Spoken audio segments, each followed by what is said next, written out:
प्रिय छात्र एवं छात्राओं, आरडी हिंदी लेक्चर में आप सबका हार्दिक स्वागत है।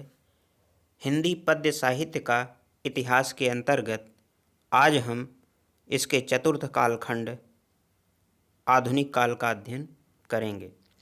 आधुनिक काल हिंदी साहित्य में आधुनिकता का सूत्रपात अंग्रेजों की साम्राज्यवादी शासन प्रणाली के नवीन अनुभव से हुआ।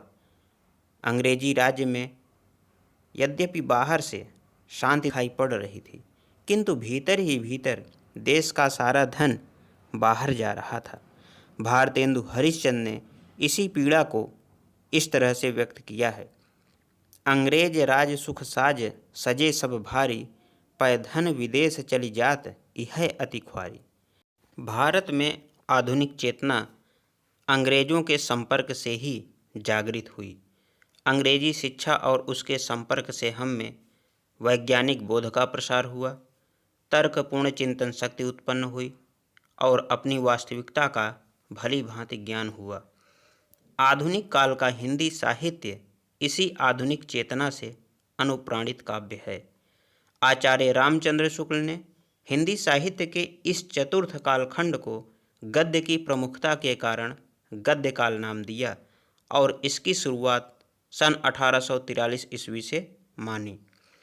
कुछ अन्य विद्वानों ने आधुनिक काल को निम्नलिखित नाम दिए हैं, जैसे गद्य काल आचार्य रामचंद्र शुक्ल, वर्तमान काल मिश्र बंधु, आधुनिक काल डॉक्टर रामकुमार वर्मा, नवीन काल बाबू गुलाब राय।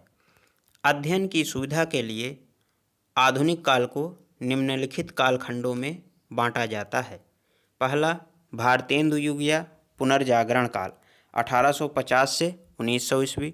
दूसरा द्विवेदी युग या जागरण सुधार काल 1900 से 1920 ईस्वी। तीसरा छायावाद 1918 से 1936 ईस्वी। चौथा प्रगतिवाद 1936 से 1943 ईस्वी। पांचवा प्रयोगवाद 1943 से 1953 ईस्वी।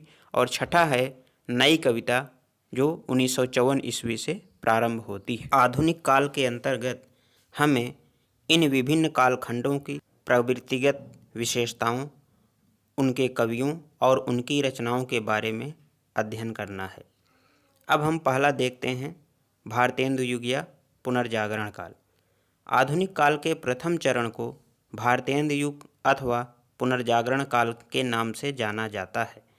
आचार्य रामचंद्र शुक्ल ने भारतेंदु जी के रचना काल को ध्यान में रखकर संवत 1925 विक्रमी से 1950 विक्रमी अर्थात सन 1868 से 1893 ईस्वी तक के समय को भारतेंदु युग माना है, जबकि रामविलास शर्मा 1857 से 1900 ईस्वी तथा लक्ष्मी सागर वार्ष्णेय 1850 से 1900 ईस्वी तक के समय को भारतेंदु युग की संज्ञा देते हैं। अध्ययन की सुविधा के लिए हम भारतेंदु युग का समय 1850 से 1900 ईस्वी तक मान लेते हैं। भारतेंदु हरिश्चंद्र के गरिमामयी व्यक्तित्व को ध्यान में रखते हुए उन्हें आधुनिक हिंदी साहित्य का जनक माना जाता है। रीतिकालीन कविता और कवि दोनों सामान्य जनजीवन से दूर हो गए थे। भारतेंदु तथा इस युग के अन्य साहित्यकारों ने जनजीवन से संपर्क स्थापित किया और उनकी भावनाओं को वाणी दी। अंग्रेजी शिक्षा के प्रचार प्रसार और मुद्रण यंत्रों के विस्तार ने समाचार पत्रों, पत्रिकाओं एवं पुस्तकों के माध्यम से जन जागरण में महत्वपूर्ण योगदान दिया। यद्यपि भारतेंदु युग में कविता ब्रजभाषा में ही होती रही, लेकिन गद्य के क्षेत्र में खड़ी बोली की पूर्ण प्रतिष्ठा हो चुकी थी। हिंदी काव्यधारा में नवजीवन के संचरण के लिए ही भारतेंदु हरिश्चंद्र ने कविता वर्धिनी सभा नामक साहित्यिक संस्था की स्थापना की और उसके मुखपत्र के रूप में कविवचन सुधा नामक पत्रिका प्रकाशित की। इसके अतिरिक्त भारतेंदु जी ने हरिश्चंद्र मैगजीन एवं बालबोधिनी नामक पत्रिकाओं का भी संपादन किया। भारतेंदु युग की प्रमुख प्रवृत्तियाँ। भारतेंदु युग की प्रमुख प्रवृत्तियाँ निम्नलिखित हैं। पहला राष्ट्रीयता की भावना, दूसरा सामाजिक दुर्दशा का चित्रण, तीसरा हास्य व्यंग्य की प्रधानता, चौथा समस्या पूर्ति। यहाँ हम समस्या पूर्ति को थोड़ा समझ लेते हैं। भारतेंदु युग में कवियों के रचना कौशल को परखने के लिए कवि गोष्ठियों में समस्या पूर्ति प्रतियोगिताएं आयोजित की जाती थीं। इसमें एक पंक्ति समस्या के रूप में दी जाती थी और कविगण उस पर कविताएं बनाते थे। शर्त यह होती थी कि दी गई पंक्ति छंद के अंत में अवश्य आनी चाहिए। भारतेंदु काल में समस्या पूर्तियों के अनेक संग्रह दिखाई पड़ते हैं। इस काल की अगली विशेषता है श्रृंगारिकता, भक्ति भावना, प्रकृति चित्रण, ब्रजभाषा का प्रयोग। अब हम भारतेंदु युग के प्रमुख कवियों के बारे में चर्चा करेंगे। भारतेंदु युग में स्वयं भारतेंदु के अतिरिक्त बद्रीनारायण चौधरी प्रेमधन, प्रताप नारायण मिश्र, ठाकुर जगमोहन सिंह, अंबिका दत्त व्यास, राधा कृष्ण दास आदि प्रमुख कवि हैं। अब इन प्रमुख कवियों की रचनाओं से हम परिचय प्राप्त करेंगे। पहले हैं भारतेंदु हरिश्चंद्र। भारतेंदु हरिश्चंद्र ने कई रचनाएं लिखी हैं, जिनमें प्रमुख हैं प्रेम माधुरी, प्रेम प्रलाप, प्रेम तरंग, प्रेम सरोवर, प्रेमाश्रुवर्णन, प्रेम फुलवारी, प्रेम मालिका, कृष्ण चरित्र, दान लीला आदि। भारतेंदु युग के अगले कवि हैं बद्रीनारायण चौधरी प्रेमधन। इनकी प्रमुख रचनाएं हैं जीर्ण जनपद, अलौकिक लीला। जीर्ण जनपद और अलौकिक लीला दोनों प्रबंध काव्य हैं। इसके अतिरिक्त आनंद अरुणोदय, मयंक महिमा, ये दो रचनाएं इन्होंने खड़ी बोली में लिखी हैं।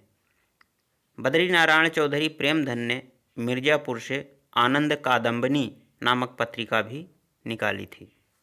अगले कवि हैं पंडित प्रताप नारायण मिश्र। इनकी प्रमुख रचनाएं हैं प्रेम पुष्पावली, मन की लहर, श्रृंगार विलास, लोकोक्ति शतक। लोकोक्ति शतक में इन्होंने 100 कहावतों पर देशभक्तिपरक कविताएं लिखी हैं। प्रताप नारायण मिश्र कानपुर से ब्राह्मण नामक पत्रिका का संपादन भी करते थे। इस युग के अगले कवि हैं ठाकुर जगमोहन सिंह। ठाकुर जगमोहन सिंह अपनी स्वच्छंदतावादी रचनाओं के लिए प्रसिद्ध हैं, जो घनानंद की परंपरा में ही पढ़ती हैं। इन्होंने अपनी प्रेयसी श्यामा के विरह में कई रचनाएं लिखी हैं, जैसे प्रेम संपत्ति लता, श्यामा लता, श्यामा सरोजिनी, श्यामा विनय।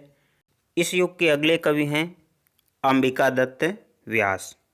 अंबिका दत्त व्यास ने पावस पचासा तथा सुकवि सतसई नामक 2 रचनाएं लिखी हैं। इसके अलावा इन्होंने एक बिहारी बिहार नाम से रचना लिखी है, जिसमें बिहारी के दोहों का कुंडलियाँ में भावानुवाद किया है।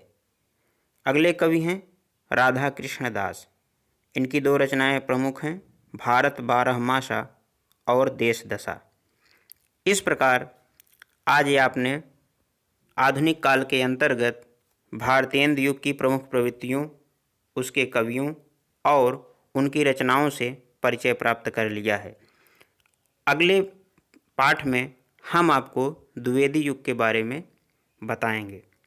अब आपसे यही कहना चाहूँगा कि यदि यह मेरा वीडियो पसंद हो तो इसे लाइक करें, अपने मित्रों से शेयर करें और मेरे YouTube चैनल को भी सब्सक्राइब करें। धन्यवाद।